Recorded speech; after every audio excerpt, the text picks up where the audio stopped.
Hi friend, this is Ryan, and in today's video I'm going to be showing you 3 easy, utterly delicious vegan sauces that I'm going to make using my Bulletproof Sauce Formula. So these are perfect as sauces, dressings, marinades, dips, and they are guaranteed to seriously elevate your vegan meals. So let's get into it.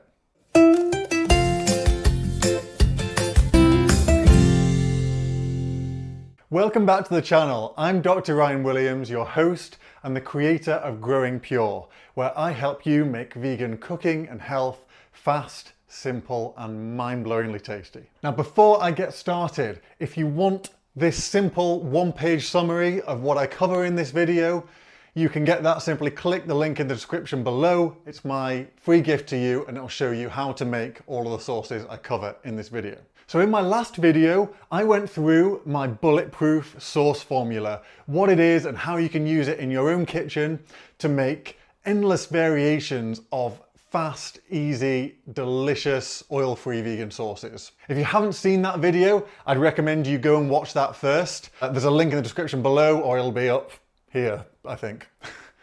Now, in that video, I came up with these 3 delicious sauce ideas that would be ideal and versatile across a load of different dishes. In today's video, I'm going to show you exactly how to make those sauces so you can take them away, start using this Bulletproof Sauce Formula in your own kitchen.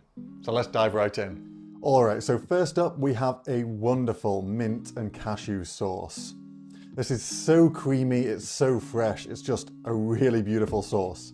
So you can see, to start with, I've got half a cup of cashew nuts. I've just put these in a bowl and covered them with boiling water. So just enough boiling water to submerge them. And then you're going to leave those for about 20 or 30 minutes. What this is going to do is just soften the cashews and allow the blades of the blender to easily cut them up, so you've got a lovely smooth sauce. And then next up, you can see I've got a big handful of fresh mint leaves, and the stems of mint are kind of tough, so you don't really want those in, so we're just going to use the leaves. So I'm just starting off by picking the leaves off the stems. So for this sauce, we're going to need to use our blender. So to my blender cup, I'm just going to add the softened cashews with the water that they've been soaking in, and then I'm going to put my mint leaves in as well. This is followed by half a medjool date for that sweet element, and then half a clove of garlic. This just adds a really nice flavor, but do be a bit cautious with raw garlic. It's very, very punchy, not like when it's cooked. So I wouldn't go over half a clove in this instance. We're then going to want to go in with around about half to 1 tablespoon of miso paste for that lovely salty element. And then we're going to squeeze out the juice from half a lemon. Make sure to remove the pips and then add in that juice. We then want to go ahead and thoroughly blend up our sauce until it's completely smooth, and then check it and see what you think of it. So firstly, check the consistency. I thought this was a little bit thick, so I knew I wanted to thin it out a little bit more.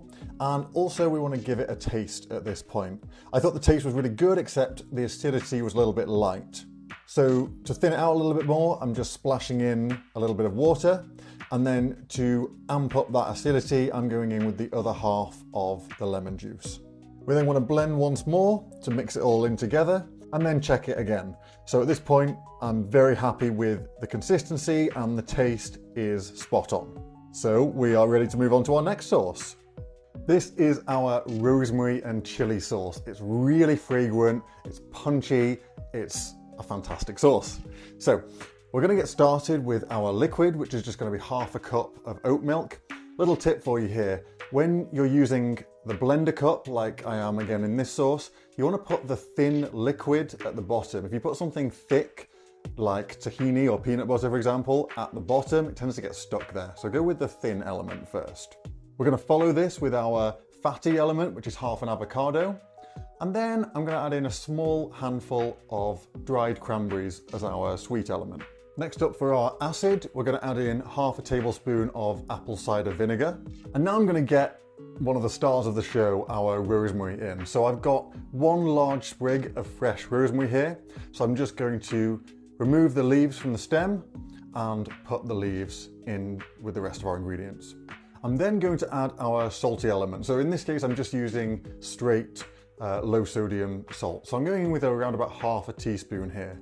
One thing to point out, in the one-page summary, I suggested an approximate quantity of half a tablespoon of salty element. That applies to soy sauce and miso paste. Don't use it for straight salt, it's going to be way too much. Go for a pinch or half a teaspoon at most to start with. And then finally, I'm just going in with about half a teaspoon of dried chili flakes.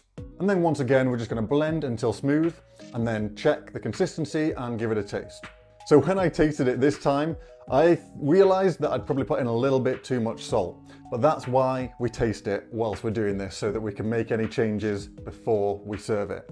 So in this instance, what I did was add a little bit more oat milk to dilute it a little bit, dilute that saltiness. And I also thought the acidity was a little bit light once again, so I added in a bit more apple cider vinegar. It's worth noting though that if the taste of your sauce is quite intense, that's not necessarily a problem, because you're not going to be eating it on its own. It's going to be poured over something else, so the flavor is going to be kind of diluted with other things. So if it's a really powerful flavor, that's not necessarily a problem. This time I thought the consistency was perfect and the taste was really, really good. So I managed to get it right, the saltiness level, with those little adjustments. Which finally brings us on to our last sauce.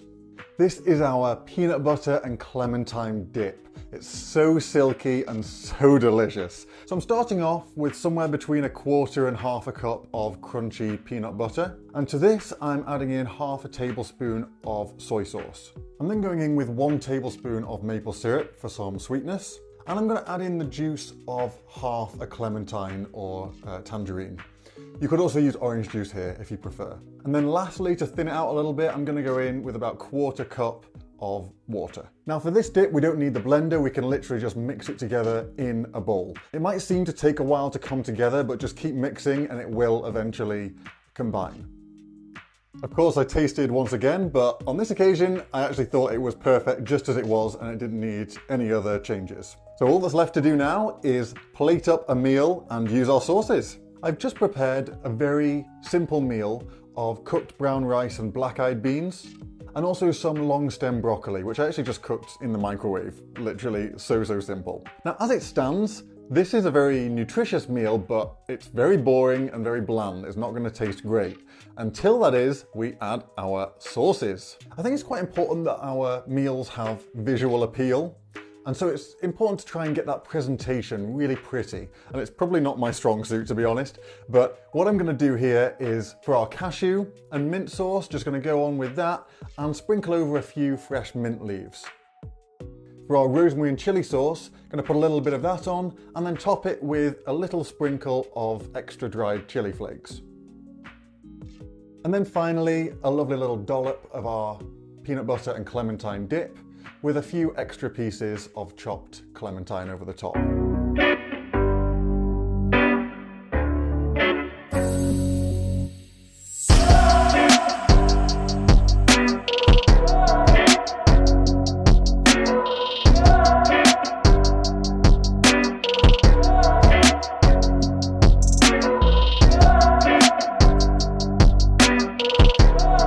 And there we have it.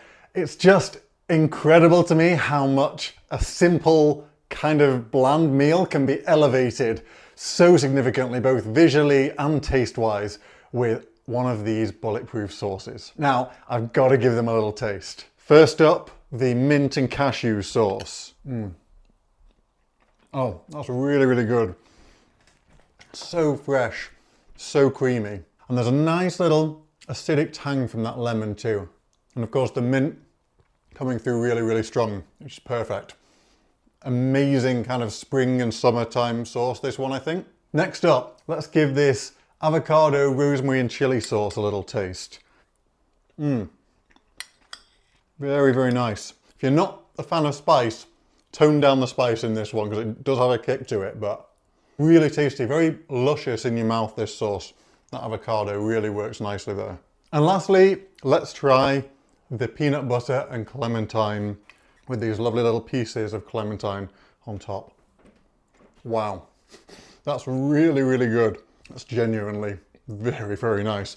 And this would work well, I think, equally in a kind of sweet dish, a dessert type dish, if you prefer that. So good.